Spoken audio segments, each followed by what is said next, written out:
बिस्मिल्लाहिर्रहमानिर्रहीम, अस्सलाम वालेकुम। अच्छा, आज का हमारा लेक्चर है नर्वस सिस्टम। ठीक है, नर्वस सिस्टम को असाबी निज़ाम उर्दू में कहा जाता है। अच्छा, let's first of all do the introduction of nervous system कि नर्वस सिस्टम है क्या चीज़। अच्छा, नर्वस सिस्टम बेसिकली ये मुख्तलिफ न्यूरॉन्स और सपोर्टिंग सेल से मिलकर बना है। ठीक है, और नर्वस सिस्टम एक ऐसा सिस्टम है जो कि थ्रू न्यूरॉन्स के ज़रिए ये जिस्म के मुख्तलिफ हिस्सों से इंटरनल एनवायरनमेंट और एक्सटर्नल एनवायरनमेंट से ये मालूमात इकट्ठा करता है और फिर इस मालूमात को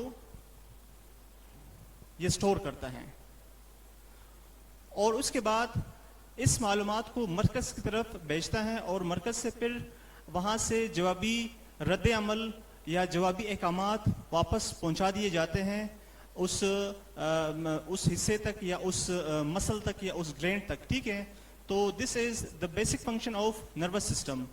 नर्वस सिस्टम बेसिकली ये न्यूरॉन से मिलकर बना है, न्यूरॉन्स और सपोर्टिंग सेल्स। इसका जो न्यूरॉन पार्ट है, it's the basic structural and functional component. जितने भी नर्वस सिस्टम के जितना भी इसके हिस्से हैं वो नर्वस सिस्टम सारा ये न्यूरॉन से मिलकर बना है। और एक इंसान के अंदर बिलियंस ऑफ न्यूरॉन्स होते हैं, करोड़ों की तादाद में न्यूरॉन्स होते हैं। तो बेसिकली न्यूरॉन क्या है? न्यूरॉन ये नर्वस सिस्टम का स्ट्रक्चरल और फंक्शनल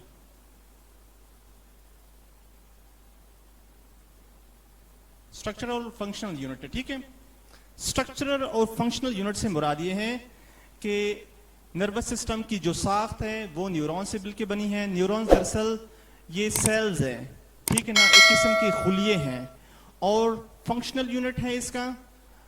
और क्योंकि जो नर्वस सिस्टम के अंदर जितने भी फंक्शंस होते हैं वो सारा के सारा इस न्यूरॉन्स की वजह से ये फंक्शन होता है। तो ये स्ट्रक्चरल और फंक्शनल यूनिट है। ठीक है, अभी आते हैं नर्वस सिस्टम की क्लासिफिकेशन की तरफ।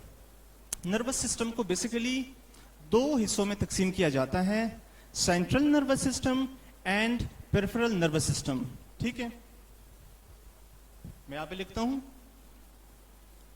Classification of nervous system.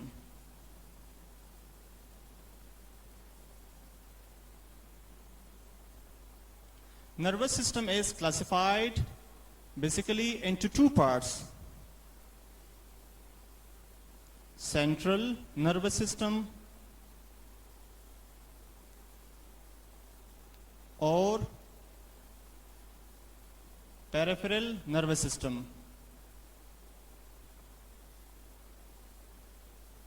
peripheral nervous system। ठीक है, और मजीद सेंट्रल नर्वस सिस्टम को मजीद दो पार्ट्स में डिवाइड किया जाता है। The first part is called spinal cord. Urdu में स्पाइनल कॉर्ड को हरम मग़ज़ कहते हैं। एंड ब्रेन, ब्रेन से मुराद है दिमाग। ठीक है, सेंट्रल नर्वस सिस्टम को दो पार्ट्स में डिवाइड किया जाता है, ब्रेन एंड स्पाइनल कॉर्ड। और इसी तरह पेरिफेरल नर्वस सिस्टम को भी दो पार्ट्स में डिवाइड किया जाता है। The first part is called autonomic nervous system, nervous system and somatic nervous system, nervous system. अच्छा, ऑटोनोमिक नर्वस सिस्टम से मुराद है खुदकार असाबी निजाम। ठीक है, उर्दू में कहा जाता है इसे खुदकार असाबी निजाम। अच्छा, autonomic nervous system it's further classified into two parts. इसको मजीद दो हिस्सों में तकसीम किया जाता है, ठीक है। The first part is called sympathetic nervous system, sympathetic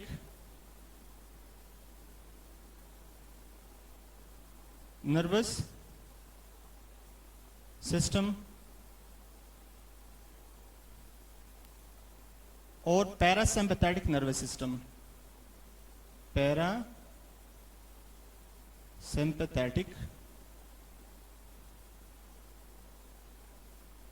nervous system. So this is the basic classification of nervous system. अभी मैं यहां पे एक स्ट्रक्चर ड्रॉ करता हूं जिसमें मैं सेंट्रल नर्वस सिस्टम का उसके अंदर पार्ट्स यहां पे बताता हूं, ठीक है। तो यहां पे एक आसान सा एक स्ट्रक्चर में ड्रॉ करता हूं जिसमें सेंट्रल नर्वस सिस्टम यानी स्पाइनल कॉर्ड और ब्रेन का स्ट्रक्चर मैं यहां पे बताता हूं। अच्छा, लेट्स सपोज यहां पे लिखता हूं कि सीएनएस से मुराद है central nervous system structure.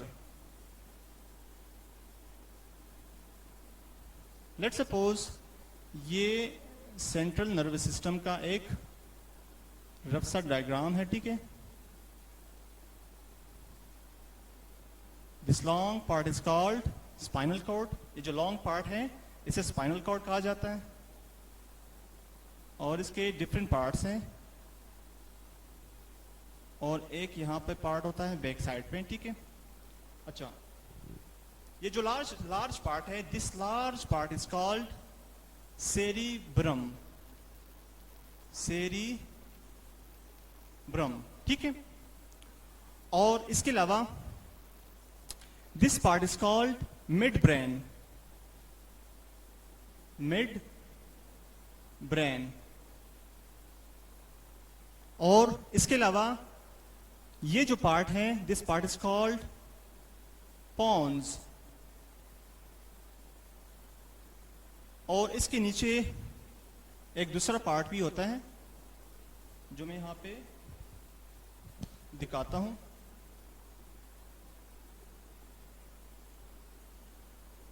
This part is called medulla oblongata, oblongata, ठीक है। और this part is called medulla oblongata. उससे ऊपर पॉन्स होता है, उससे ऊपर मिड ब्रेन होता है और इन सब के पीछे पोस्टीरियर साइड पे यानी इसके पीछे की तरफ ये जो पार्ट है, दिस पार्ट इज कॉल्ड सेरिबिलम। मैं यहां पे इसका नाम लिखता हूं, दिस पार्ट इज कॉल्ड सेरिबिलम, ठीक है। अच्छा, सेरिब्रम सबसे लार्ज पार्ट होता है, ठीक है ना। ये सेंट्रल नर्वस सिस्टम का एक लार्ज पार्ट होता है।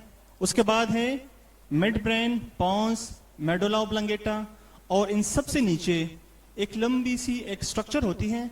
इस स्ट्रक्चर को स्पाइनल कॉर्ड कहा जाता है, हरा मगज, ठीक है।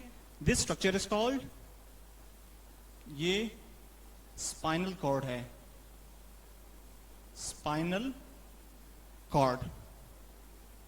अच्छा, सेरिब्रम, अच्छा स्पाइनल कॉर्ड से ऊपर, स्पाइनल कॉर्ड से ऊपर वाला जो जितने भी सारे पार्ट्स है, इन सारे पार्ट्स को क्या कहा जाता है? ब्रेन कहा जाता है। इन सारे पार्ट्स को ब्रेन कहा जाता है। मतलब यह है कि स्पाइनल कॉर्ड से ऊपर सेरिब्रम, सेरिबिलम, मिड ब्रेन, पॉन्स और मेडुला ओब्लांगेटा, 1 2 3 4 5, ये जो 5 पार्ट्स हैं, 5 पार्ट्स ब्रेन कहलाता है। और इन 5 पार्ट्स के अलावा जो लंबी सी एक स्ट्रक्चर है, this structure is called spinal cord. अच्छा, एक दूसरा चीज भी मैं बताता हूं यहाँ पे। अक्सर इस तरह का क्वेश्चंस आते हैं कि व्हाट इज ब्रेन स्टेम, ठीक है ना, यानी ब्रेन का तना क्या होता है, ठीक है। ब्रेन स्टेम में बेसिकली 3 स्ट्रक्चर आते हैं, मिड ब्रेन, पॉन्स और मेडुला ओब्लांगेटा। इन तीनों को ब्रेन स्टेम कहा जाता है। ये जो 3 स्ट्रक्चर्स हैं including midbrain, pons and medulla oblongata, इससे क्या कहते हैं, ब्रेन स्टेम कहा जाता है, यानी दिमाग का तना, ठीक है। तो this is the basic structure of central nervous system. Central nervous system मैंने बताया कि it's composed of spinal cord and brain. तो इस स्ट्रक्चर के अंदर ये जो पूरा स्पाइनल कॉर्ड से ऊपर वाला हिस्सा है, this part is called brain, और स्पाइनल कॉर्ड जो निचला जो हिस्सा है, this part is called spinal cord. So this is a rough diagram of central nervous system, ठीक है।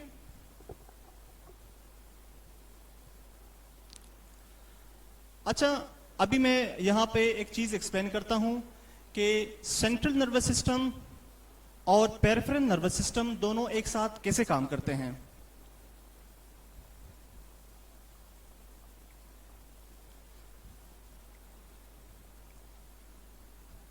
बॉडी के अंदर सेंट्रल नर्वस सिस्टम और पेरिफेरल नर्वस सिस्टम साथ साथ काम करते हैं। लेट्स सपोज मैं यहां पे एक डायग्राम ड्रॉ करता हूं, such as let's suppose this is central nervous system, ठीक है। CNS में लिखता हूं, this is central nervous system, ठीक है। और यहां पे होता है PNS, peripheral nervous system। PNS से मुराद है peripheral nervous system and central nervous system, ठीक है। अच्छा, क्या होता है कि नर्वस सिस्टम, जैसे मैंने इंट्रोडक्शन में बता दिया, कि एक ऐसा सिस्टम है जो जिस्म के तमाम हिस्सों से, चाहे वो अपर बॉडी के हिस्से हैं चाहे वो लोअर बॉडी के हिस्से हैं, जिस्म के तमाम हिस्सों से सेंसरी इंफॉर्मेशन को कलेक्ट करता है। क्या करता है? सेंसरी इंफॉर्मेशन को। लेट्स सपोज ये सेंसरी इंफॉर्मेशन है, सेंसरी इंफॉर्मेशन कलेक्ट करता है और इसे किसके हवाले करता है? सेंट्रल नर्वस सिस्टम के हवाले करता है। ये इंफॉर्मेशन सेंट्रल नर्वस सिस्टम तक भेजता है। मैं यहां पे लिखता हूं सेंसरी सिस्टम। सेंसरी सिस्टम के तहत सेंसरी इंफॉर्मेशन जिस्म के तमाम हिस्सों से कलेक्ट किया जाता है और इसे सेंट्रल नर्वस सिस्टम तक पहुंचाया जाता है। अब सेंट्रल नर्वस सिस्टम क्या काम करता है? वो इंफॉर्मेशन को पढ़ता है और इस इंफॉर्मेशन को पुराने इंफॉर्मेशन के साथ कंपेयर करता है। उसके बाद सेंट्रल नर्वस सिस्टम वहां से एक इंफॉर्मेशन, एक अलग सा इंफॉर्मेशन भेजता है और वो जो इंफॉर्मेशन है, that information is sent through motor system. एक दूसरा सिस्टम है जिसे मोटर सिस्टम कहा जाता है और उस मोटर सिस्टम के जरिए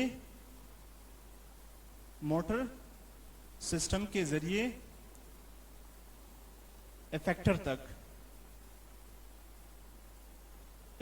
तक इंफॉर्मेशन भेज दिया जाता है। इफेक्टर मतलब कोई मसल हो सकता है, कोई गदूद हो सकता है, ठीक है ना, कुछ भी हो सकता है, बॉडी पार्ट हो सकता है। इफेक्टर ये बॉडी पार्ट होता है, ठीक है ना। अच्छा, अब ये जो मोटर सिस्टम है, ये जो सेंसरी सिस्टम है, ये बेसिकली पेरिफेरल नर्वस सिस्टम का पार्ट है। पेरिफेरल नर्वस सिस्टम के मजीद इसके अंदर 2 सिस्टम्स एक साथ काम करते हैं, सेंसरी सिस्टम और मोटर सिस्टम। अच्छा, सेंसरी सिस्टम में क्या होता है? सेंसरी सिस्टम दरअसल इसमें न्यूरॉन्स होते हैं। न्यूरॉन्स क्या करते हैं कि पूरे जिस्म के ऊपर फैले होते हैं और ये न्यूरॉन्स पूरी जिस्म से, ताकि चाहे वो अपर बॉडी के पार्ट्स हो चाहे वो लोअर बॉडी के पार्ट्स से, ये इंफॉर्मेशन कलेक्ट करता है। ये सीएनएस की तरफ भेजता है। सेंट्रल नर्वस सिस्टम उस इंफॉर्मेशन को पढ़ता है और एक अलग सा इंफॉर्मेशन थ्रू मोटर सिस्टम के जरिए। ये मोटर सिस्टम के अंदर भी न्यूरॉन्स होते हैं। मोटर सिस्टम हो गया या सेंसरी सिस्टम, इसमें बेसिकली न्यूरॉन्स होते हैं, यहाँ पे भी न्यूरॉन्स होते हैं।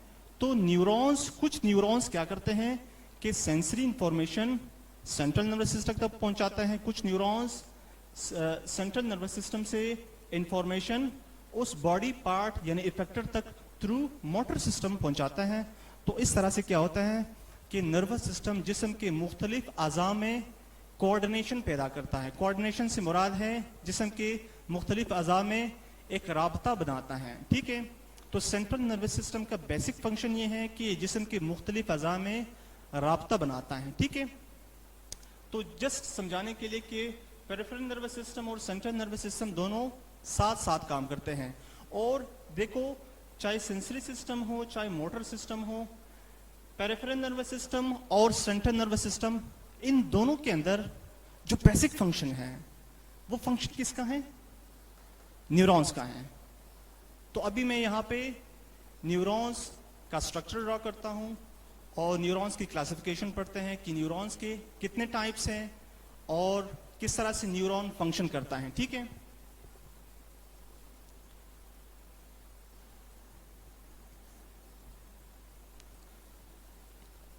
Neuron is specific sales. ये जिस्म के अंदर बहुत खास किस्म के सेल्स होते हैं और जैसे मैंने पहले बता दिया कि खरबों की तादाद में न्यूरॉन्स होते हैं और ये पूरे जिस्म के अंदर पहले होते हैं, चाहे वो पेरिफेरल नर्वस सिस्टम हो चाहे वो सेंट्रल नर्वस सिस्टम हो। ठीक है, मैं यहां पे लिखता हूं कि structure of typical neuron, typical neuron, neuron की साख्त।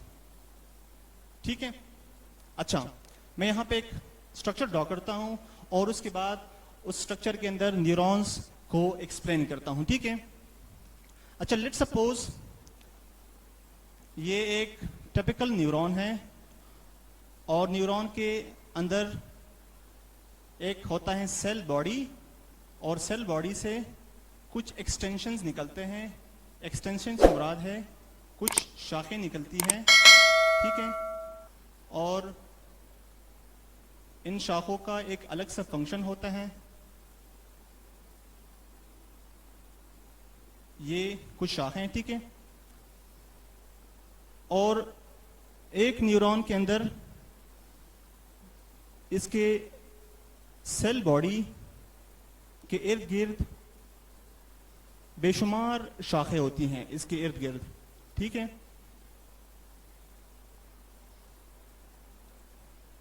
और ये जो है ये दरअसल इसका रिसेप्टर कंपोनेंट है, न्यूरॉन का रिसेप्टर कंपोनेंट है। अच्छा, ये जो दरमियान का जो स्ट्रक्चर मैंने ड्रॉ किया है, this part is called cell body. Cell body है, ठीक है। सेल बॉडी के दरमियान में क्या होता है? ये इसका न्यूक्लियस है और इसको क्या कहते हैं? सोमा कहा जाता है, ठीक है। अच्छा, इस सेल बॉडी से मुख्तलिफ एक्सटेंशन निकलते हैं, मुख्तलिफ शाखदार हिस्से इसके शाखदार साख निकलते हैं। इन साख्तों को क्या कहा जाता है? These are called dendrites. Dendrites, ठीक है। और यहां सेल बॉडी से एक दूसरा एक लंबी सी साख निकलती है जिसे एक्सॉन कहा जाता है। This part is called axon, ठीक है। अच्छा, ये टिपिकल न्यूरॉन का एक स्ट्रक्चर है। इसके तीन हिस्से हैं, इसके तीन पार्ट्स होते हैं. The first part is called cell body, और सेल बॉडी के अंदर न्यूक्लियस होता है जिसे सोमा कहा जाता है. ठीक है. और यहाँ से मुख्तलिफ साख निकलते हैं, छोटे छोटे जो है ना शाखों की किस्म में यहाँ से साख निकलते हैं जिसे डेंड्राइट्स कहा जाता है. और एक न्यूरॉन के अंदर बेशुमार डेंड्राइट्स होते हैं. अच्छा, और यहाँ सेल बॉडी से एक लंबी सी साख निकलती है जिसे एक्सॉन कहा जाता है. अब क्वेश्चन आता है माइंड में कि what's the difference between dendrites and axon. ठीक है, डेंड्राइट्स और एक्सॉन में फर्क क्या है? अच्छा, क्योंकि ये भी सेल बॉडी से निकलता है और एक्सॉन भी सेल बॉडी से निकलता है, तो बेसिक डिफरेंस क्या होता है इन दोनों के अंदर? बेसिक डिफरेंस मैं बताता हूं. डेंड्राइट्स जो होते हैं ये दरअसल इसे कहते हैं रिसेप्टर कंपोनेंट. ठीक है. और एक्सॉन को इफेक्टर कंपोनेंट कहा जाता है. आसान अल्फाज में मैं एक्सप्लेन करता हूं. डेंड्राइट्स होते हैं ये जिस्म के मुख्तलिफ हिस्सों से दूसरे न्यूरॉन्स के जरिए या दूसरे न्यूरॉन्स से ये इंफॉर्मेशन कलेक्ट करता है. डेंड्राइट्स का काम क्या है? ये मुख्तलिफ न्यूरॉन्स से मालूमात इकट्ठा करता है, और जब मालूमात इकट्ठा करता है मुख्तलिफ न्यूरॉन से, such as for example dendrites, यहाँ पे एक न्यूरॉन इस डेंड्राइट को इंफॉर्मेशन देता है, एक न्यूरॉन इस डेंड्राइट को इंफॉर्मेशन देता है. यहाँ पे मुख्तलिफ न्यूरॉन्स एंड डेंड्राइट्स के कांटेक्ट में आते हैं, तो ये इंफॉर्मेशन मुख्तलिफ न्यूरॉन से, क्योंकि जितने भी न्यूरॉन्स है वो एक दूसरे के साथ कनेक्टेड है. ठीक है ना, वो एक दूसरे के साथ राब्ते में होते हैं, तभी तो नर्वस सिस्टम काम करता है पूरे बॉडी के अंदर. तो डेंड्राइट्स क्या करते हैं कि ये मुख्तलिफ न्यूरॉन से मालूमात इकट्ठा करता है और उस मालूमात को सेल बॉडी तक लाता है. ये जो गोल सा स्ट्रक्चर है इसको सेल बॉडी कहते हैं. ये इसका दरअसल मरकज होता है. ये मुख्तलिफ न्यूरॉन्स से मालूमात इकट्ठा करता है और सेल बॉडी तक लाता है इस मालूमात को. और एक्सॉन क्या करता है? एक्सॉन जो मालूमात डेंड्राइट्स सेल बॉडी तक लाता है, एक्सॉन क्या करता है? वो उस इंफॉर्मेशन को, उस मालूमात को सेल बॉडी से एक्सॉन उसे दूर ले जाता है. ठीक है. एक्सॉन का फंक्शन क्या है? ये सेल बॉडी से मालूमात दूर लेके जाता है. ठीक है. This is the basic difference of axon and dendrites. Now this is clear. अच्छा, अब क्या है कि एक्सॉन का के गिर्द एक मेम्ब्रेन होता है. ठीक है. एक्सॉन के गिर्द मेम्ब्रेन होता है. ये जो आउटर मेम्ब्रेन है एक्सॉन के गिर्द, इसे एक्सोलीमा कहा जाता है. एक्सोलीमा. और इस मेम्ब्रेन के गिर्द एक कुछ न्यूरॉन्स के गिर्द एक शीट होता है, एक कवरिंग होती है, एक्सटर्नल गिलाफ होता है. उस गिलाफ को माइलिन शीट कहा जाता है. कुछ न्यूरॉन्स के गिर्द माइलिन शीट नहीं होता. लेट्स सपोज ये एक माइलिन शीट है. ठीक है. और माइलिन शीट बेसिकली इस एक्सॉन को कवर करता है. यह है माइलिन शीट. ठीक है. मैं लिखता हूं myelin, myelin, myelin sheath. Myelin sheath, sheet का मतलब है गिलाफ या कवरिंग. ठीक है. अच्छा, जो माइलिन शीट है ये दरअसल दो चीजों से मिलकर बना है. माइलिन शीथ जो होता है ये श्वान सेल से बना है और श्वान सेल्स की मुख्तलिफ तहें आपस में लिपटे होते हैं, मुख्तलिफ तहों में लिपटे होते हैं और हर तह के अंदर एक फैट का एक कंपोनेंट होता है, चिकनाई का एक कंपोनेंट होता है जिसे माइलिन कहा जाता है। ठीक है, तो माइलिन शीथ जो होता है, मैं यहां पे लिखता हूं माइलिन शीथ, ये दरअसल श्वान सेल से बना है।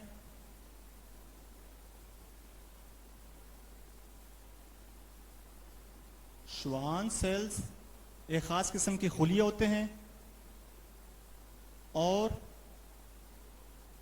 माइलिन ये दरअसल फेट होता है, ठीक है ना, यानी चिकनाई होता है। ठीक है, अब जो श्वान सेल्स है ये मुख्तलिफ तहों में लिपटे होते हैं और हर तह के अंदर जो फेट कंपोनेंट है माइलिन वो उसके अंदर मौजूद होता है। ठीक है, अब मैं यहाँ पे ज्यादा डिटेल में इसका नहीं जाना चाहता, जस्ट ये आप लोग को याद होना चाहिए कि माइलिन शीथ के किस चीज से बना है। ठीक है, श्वान सेल्स और माइलिन से बना है। यहाँ पे श्वान सेल्स क्या, यहाँ पे न्यूक्लियस होता है। ठीक है, ये श्वान सेल्स का न्यूक्लियस कहलाता है और ये जो माइलिन शीथ है ये this covering is called myelin sheath. और ये जो श्वान सेल्स हैं इनके बीच में यहाँ पे देखो स्पेस होता है, इस स्पेस को नोड ऑफ रणवीर कहा जाता है। ये जो स्पेस है ये और ये जो स्पेस है इसको कहते हैं नोड ऑफ रणवीर। दरअसल ये जो स्पेस नजर आ रही है जहां से एक्सोन का मेम्ब्रेन नजर आता है जिसको एक्सोलीमा कहते हैं, ये स्पेस और ये जो स्पेस है, ये जो इन सेल्स के बीच में स्पेस है, श्वान सेल्स के बीच में जो स्पेस है, इनको नोड्स ऑफ रणवीर कहा जाता है। सो this is the structure of a typical neuron. ठीक है, अब मैं न्यूरॉन का क्लासिफिकेशन बताता हूं कि न्यूरॉन को बेसिकली 2 पार्ट्स में डिवाइड किया जाता है। कुछ न्यूरॉन जिस्म से सेंसरी इंफॉर्मेशन इकट्ठा करके सेंट्रल नर्वस सिस्टम तक पहुंचाता है और कुछ न्यूरॉन्स सेंट्रल नर्वस सिस्टम से इंफॉर्मेशन बॉडी के मुख्तलिफ पार्ट्स तक पहुंचाता है। ठीक है, तो मैं यहां पे लिखता हूं types of neuron. Types of neuron, neuron के बेसिकली 2 टाइप्स है। The first type is called sensory neuron and the second part is called motor neuron। अच्छा, सेंसरी न्यूरॉन नाम से ही जाहिर है कि सेंसरी न्यूरॉन क्या करता है कि ये जिस्म के मुख्तलिफ हिस्सों से इंफॉर्मेशन को इकट्ठा करता है थ्रू सेंसरी सिस्टम। मैंने पहले जो स्ट्रक्चर ड्रॉ किया था उसमें सेंसरी सिस्टम मैंने आपको दिखाया था कि सेंसरी सिस्टम के अंदर दरअसल सेंसरी न्यूरॉन्स होते हैं को जिस्म के मुख्तलिफ हिस्सों से इंफॉर्मेशन को इकट्ठा करता है और उसे सेंट्रल नर्वस सिस्टम तक पहुंचाता है। तो इसका बेसिक फंक्शन क्या है, ये जिस्म के मुख्तलिफ हिस्सों से, मसलन स्किन हो गया जिल्द, आई आंख, नोज, ईयर मानी कान, इन जगहों से क्या करता है ये सेंसरी इंफॉर्मेशन को, ये सेंसरी मालूमात इकट्ठा करके CNS यानी सेंट्रल नर्वस सिस्टम तक पहुंचाता है। और सेंसरी न्यूरॉन्स जिस्म के मुख्तलिफ हिस्सों में फैले हुए हैं। पूरे जिस्म के अंदर सेंसरी न्यूरॉन्स फैले होते हैं और इसका काम क्या है कि सेंट्रल नर्वस सिस्टम तक इंफॉर्मेशन पहुंचाना। ठीक है, मोटर न्यूरॉन का क्या काम है? ये सीएनएस यानी सेंट्रल नर्वस सिस्टम से मालूमात जिस्म के मुख्तलिफ हिस्सों तक पहुंचाता है, ख़ुसूसन मसल्स और गदूद होते हैं। ठीक है, मोटर न्यूरॉन का काम क्या है? अच्छा, मैं यहां पे एग्जांपल देता हूं, एग्जांपल से मजीद क्लियर हो जाएगा। फॉर एग्जांपल, मैं किसी चीज को छूता हूं, ठीक है, किसी गर्म चीज को मैं छूता हूं, मुझे पता नहीं है कि ये चीज गर्म है या ठंडी है। मैं फॉर एग्जांपल चाय की कप है, चाय की प्याली है, वो बहुत ज्यादा गर्म है, मुझे पता नहीं कि ये गर्म है, तो मैं उसको छूता हूं, तो मेरा जो स्किन है, स्किन के ऊपर सेंसरी न्यूरॉन्स होते हैं। स्किन के ऊपर क्या होते हैं? सेंसरी न्यूरॉन्स होते हैं। तो सेंसरी सिस्टम के अंदर के जरिए ये इंफॉर्मेशन भेज दिया जाता है टू सेंट्रल नर्वस सिस्टम। ठीक है ना, सेंट्रल नर्वस सिस्टम को ये इंफॉर्मेशन भेज दिया जाता है कि ये जो जिस बंदे ने यानी मैंने जो इस प्याली को टच किया है ये बहुत गर्म है, तो लिहाजा ये दिमाग क्या करता है, इस इंफॉर्मेशन को पढ़ता है और वहां से एक अलग सा इंफॉर्मेशन एक मैसेज के जरिए भेजता है थ्रू मोटर न्यूरॉन्स के जरिए। तो सीएनएस से मालूमात ये मोटर न्यूरॉन्स के जरिए भेजता है, मेरे इस हाथ की तरफ भेजता है कि आप हाथ हटा लें, प्याली गर्म है वरना आप जल जाएंगे। तो उसके बाद जो है अचानक सा जब मैं टच करता हूं तो अचानक से मैं हाथ को हटा लेता हूं, तो ये इसको दरअसल रिफ्लेक्स कहा जाता है, रद्द अमल, इसको रिफ्लेक्स कहते हैं। और ये जो रिफ्लेक्स है दरअसल सेंसरी न्यूरॉन और मोटर न्यूरॉन्स के जरिए ये इंफॉर्मेशन जो है ना सेंट्रल नर्वस सिस्टम की तरफ और सेंट्रल नर्वस सिस्टम से वापस उस बॉडी पार्ट की तरफ भेज दिया जाता है। अचानक फॉर एग्जांपल जब हम अचानक हम हमारी बॉडी का कोई पार्ट इस तरह का रद्द अमल जाहिर करता है, ठीक है, या फॉर एग्जांपल हम किसी चीज को किसी जायकादार चीज की भूख को सूंघते हैं और हमारे मुंह में पानी आ जाता है, तो ये भी दरअसल एक रद्द अमल है। ठीक है, हमें तो पता नहीं है कि उसका जायका कैसा है, लेकिन हमारे जो एहसासात है, जो सेंसरी न्यूरॉन्स है, वो इंफॉर्मेशन सेंट्रल नर्वस सिस्टम तक पहुंचाता है और मोटर न्यूरॉन्स के जरिए फिर वापस इंफॉर्मेशन भेज दिया जाता है किसकी तरफ, गदूद की तरफ भेज दिया जाता है कि ये जो चीज़ है जिसका जायका कड़वा है या जायका मीठा है, तो गदूद बेसिकली हमारे मुंह के अंदर सलाइवरी ग्लैंड्स होते हैं, लुआब होते हैं जो कि थूक बनाते हैं, तो वो थूक बनाना शुरू कर देता है और मुंह में पानी आ जाता है। तो this was today's lecture about classification of nervous system and neurons. ठीक है, एक चीज याद रखना है, अगर इस तरह से क्वेश्चन आ जाए कि right the parts of nervous system,